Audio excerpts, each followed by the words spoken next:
Il a ressuscité l'union des gauches. Au moins le temps d'une soirée. Lundi, l'ensemble des sensibilités, du PS à la France insoumise, ont parlé d'une seule et même voix, pour critiquer violemment Emmanuel Macron. En cause, le discours que le chef de l'État a prononcé devant la conférence des évêques de France, au collège des Bernardins 5e arrondissement de Paris, où il a regretté que le lien entre l'Église et l'État se soit abîmé, et estimé qu'il lui incombait de le réparer. Jean-Luc Mélenchon a été l'un des premiers à s'indigner de cette déclaration, via 3 messages postés sur Twitter. Le lien entre l'Église et l'État n'a pas lieu d'être. Macron va trop loin. C'est irresponsable, a-t-il d'abord écrit. Avant d'ajouter, à présent, le chanoine Macron a-t-il l'intention de faire la tournée des synagogues, des mosquées et des temples? Lamentable. Et de conclure, toujours sur le même ton, Macron en plein délire métaphysique. Insupportable. On attend un président, on entend un sous-curé. Presque au même moment, l'ancien candidat PS à la présidentielle, Benoît Hamon, s'est fendu d'un communiqué pour aller dans le même sens.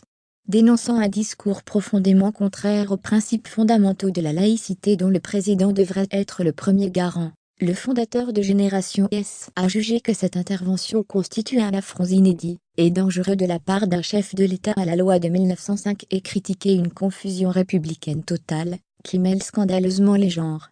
Le nouveau premier secrétaire du Parti socialiste, Olivier Faure, a lui aussi utilisé Twitter pour s'émouvoir de cette sortie.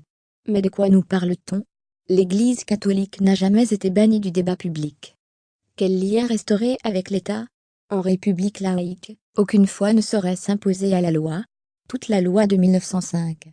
Rien que la loi, a-t-il martelé, avant de poster une vidéo de son discours lors du congrès du PS, dimanche, où il jugeait que la laïcité est notre joyau.